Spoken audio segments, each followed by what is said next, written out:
Hello, fourth grade. This is Miss Gransee. I will be your guest reader today. We are reading Harry Potter and the Sorcerer's Stone by JK Rowling. Thank you, Scholastic, for letting us read this. This is one of my favorite books. I love these books. Okay, so we'll start on page 81. Barrels of slimy stuff stood on the floor. Jars of herbs, dried roots, and bright powders lined the walls. Bundles of feathers, strings of fangs, and snarled claws hung from the ceiling. While Hagrid asked the man behind the counter for a supply of some basic potion ingredients for Harry, Harry himself examined silver unicorn horns at 21 galleons each, and minuscule, glittery black beetle eyes, 5 nuts a scoop. Outside the apothecary, Hagrid checked Harry's list again. Just your wand left. Oh yeah, and I still haven't got you a birthday present. Harry felt himself go red. You don't have to. I know I don't have to. Tell you what, I'll get you an animal. Not a toad. Toads went out of fashion years ago. You'd be laughing at, and I don't like cats. They make me sneeze. I'll get you an owl.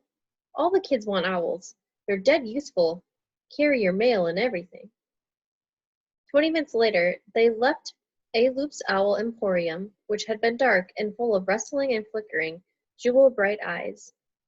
Hagrid now carried a large cage that held a beautiful snowy owl, fast asleep with her head under her wing. He couldn't stop stammering his thanks, sounding just like Professor Quirrell. Don't mention it, said Hagrid gruffly. Don't expect you've had a lot of presents from them Dursleys. Just Ollivanders left now. Only place for wands. Ollivanders, and you gotta have the wand. A magic wand. This is what Harry had been really looking forward to.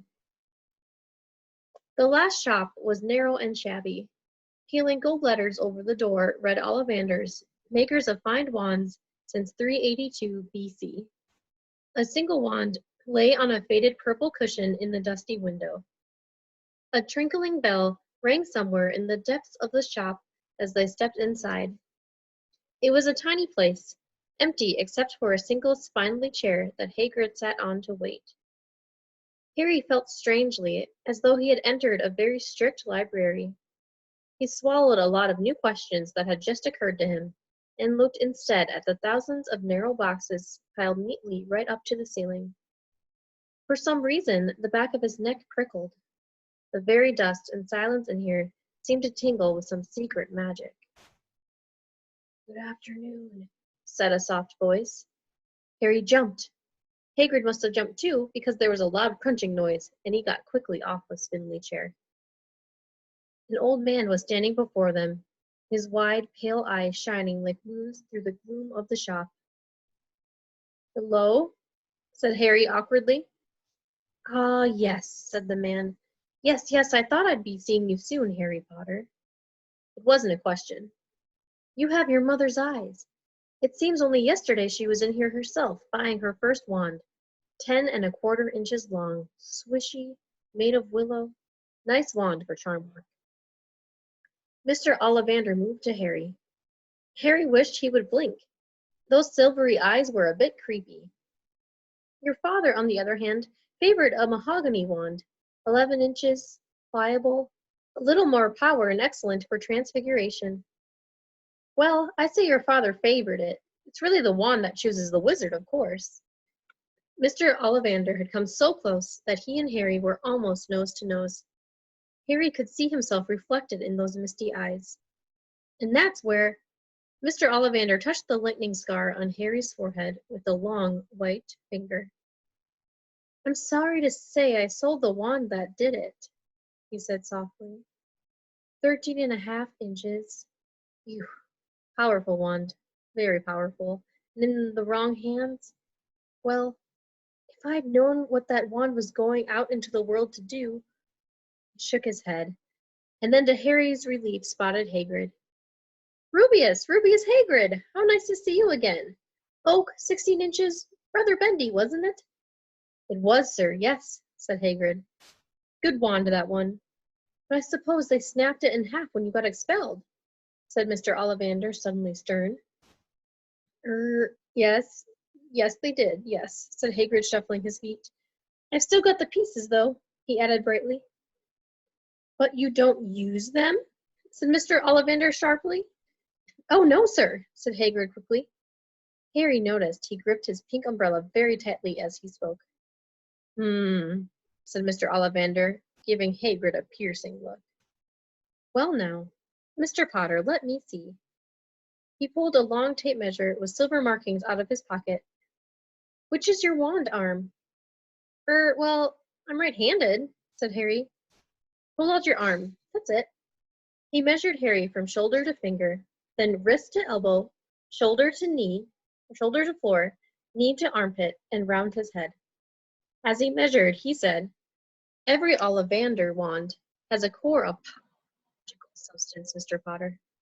We use unicorn hairs, phoenix tail feathers, and the heartstrings of dragons. No two Ollivander wands are the same, just as no two unicorns, dragons, or phoenixes are quite the same. And of course you will never get such good results with another wizard's wand. Harry suddenly realized that the tape measure, which was measuring between his nostrils, was doing this on his own. Mr. around the shelves, taking down boxes. That will do, he said, and the tape measure crumpled into a heap on the floor. Right then, Mr. Potter, try this one. Beechwood and dragon heartstring, 9 inches, nice and flexible. Just take it and give it a wave. Harry took the wand and, feeling foolish, waved it around a bit. Mr. Ollivander snatched it out of his hand almost at once. Maple and phoenix feather, 7 inches, quite whippy. Try. Harry tried, but he had hardly raised the wand when it, too, was snatched back by Mr. Ollivander. No, here, ebony and unicorn hair, 8.5 inches, springy. Go on, try it out. Harry tried and tried. He had no idea what Mr. Ollivander was waiting for. The was mounting higher and higher on the spindly chair, and the more wands Mr. Ollivander pulled from the shelves, the happier he seemed to become. Tricky customer, eh? Not to worry, we'll find the perfect match here somewhere. I wonder. Now, yes, why not? Unusual combination. Holly and phoenix feather, 11 inches, nice and supple. Harry took the wand. He felt a sudden warmth in his fingers. He raised the wand above his head, brought it down, swishing down through the dusty air, and a stream of red and gold sparks shot from the end like a firework, throwing dancing spots of light onto the walls. Hagrid whooped and clapped, and Mr. Ollivander cried, Oh, bravo! Yes, indeed, oh, very good! Well, how curious! How very curious! He put Harry's wand back into its box and wrapped it in brown paper, still muttering, Curious, curious. Sorry, said Harry, but what's curious? Mr. Ollivander fixed Harry with a pale stare. I remember every wand I've sold, Mr. Potter. Every single wand. It so happens that the phoenix whose tail feather is in your wand gave another feather. Just one other. It is very curious indeed that you should be destined for this wand when its brother, why, its brother gave you that scar. Harry swallowed. Yes, 13.5 inches. Curious indeed how those things happen. The wand chooses the wizard, remember. I think we must expect great things from you, Mr. Potter. After all, he who must not be named did great things. Terrible, yes, but great. Harry shivered. He wasn't sure he liked Mr. Ollivander too much. He paid 7 gold galleons for this wand, and Mr. Ollivander bowed them from his shop. The late afternoon sun hung low in the sky as Harry and Hagrid made their way back down Diagon Alley, back through the wall, back through the leaky cauldron, now empty. Harry didn't speak at all as they walked down the road. He didn't even notice how much people were gawking at them on the underground, laden as they were, with all their funny-shaped packages, with the snowy owl asleep in his cage on Harry's lap. Up another escalator, out into Paddington Station, Harry only realized where they were when Hagrid tapped him on the shoulder. Got time for a bite to eat before your train leaves? He said. He bought Harry a hamburger, and they sat down on plastic seats to eat them. Harry kept looking around. Everything looked so strange somehow. You all right, Harry? You're very quiet, said Hagrid. Harry wasn't sure he could explain. He'd just had the best birthday of his life, and yet he chewed his hamburger trying to find the words. "Everyone thinks I'm special," he said at last. "All those people in the Leaky Cauldron, Professor Quirrell, Mr. Ollivander. But I don't know anything about magic at all. How can they expect great things? I'm famous, and I can't even remember what I'm famous for. I don't even know what happened when Sorry, I mean the night my parents died." Hagrid leaned across the table. Behind the wild beard and eyebrows he wore a very kind smile. "Don't you worry, Harry. You'll learn fast enough. Everyone starts at the beginning at Hogwarts. You'll be just fine. Just be yourself. I know it's hard. You've been singled out, and that's always hard. But you'll have a great time at Hogwarts. I did, still do, as a matter of fact." Hagrid helped Harry onto the train that would take him back to the Dursleys, then handed him an envelope. "Your ticket for Hogwarts," he said. "1st of September, King's Cross. It's all on your ticket. Any problems with the Dursleys, send me a letter with your owl. She'll know where to find me. See you soon, Harry." The train pulled out of the station. Harry wanted to watch Hagrid until he was out of sight. He rose in his seat and pressed his nose against the window, but he blinked and Hagrid was gone. Chapter 6. The Journey from Platform 9 3/4. Harry's last month with the Dursleys wasn't fun. True, Dudley was now so scared of Harry he wouldn't stay in the same room, while Aunt Petunia and Uncle Vernon didn't shut Harry in his cupboard, force him to do anything, or shout at him. In fact, they didn't speak to him at all. Half terrified, half furious, they acted as though any chair with Harry in it were empty. Although this was an improvement in many ways, it did become a bit depressing after a while. Harry kept to his room, with his new owl for company. He had decided to call her Hedwig, a name he had found in a history of magic. His school books were very interesting. He lay on his bed, reading late into the night, Hedwig swooping in and out of the open window as she pleased. It was lucky that Aunt Petunia didn't come in to vacuum anymore, because Hedwig kept bringing back dead mice. Every night before he went to sleep, Harry ticked off another day on the piece of paper he had pinned to the wall, counting down to September the 1st. On the last day of August, he thought he'd better speak to his aunt and uncle about getting to King's Cross station the next day, so he went down to the living room where they were watching a quiz show on television. He cleared his throat to let them know he was there, and Dudley screamed and ran from the room. Uncle Vernon?" Uncle Vernon grunted to show he was listening.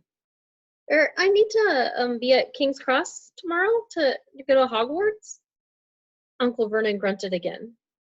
"Would it be all right if you gave me a lift?" Grunt.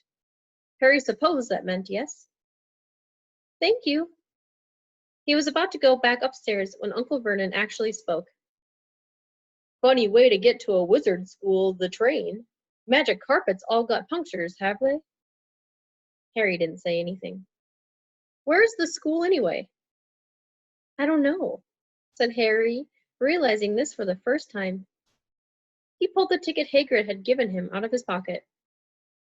"I just take the train from platform 9 3/4 at 11 o'clock, he read. His aunt and uncle stared. "Platform what?" 9 3/4. "Don't talk rubbish," said Uncle Vernon. "There is no platform 9 3/4. "It's on my ticket." "Barking," said Uncle Vernon. "Howling mad, the lot of them. You'll see. You just wait. All right, we'll take you to King's Cross. We're going up to London tomorrow anyway, or I wouldn't bother." "Why are you going to London?" Harry asked, trying to keep things friendly. "Taking Dudley to the hospital," growled Uncle Vernon. "Got to have that ruddy tail removed before he goes to Smeltings."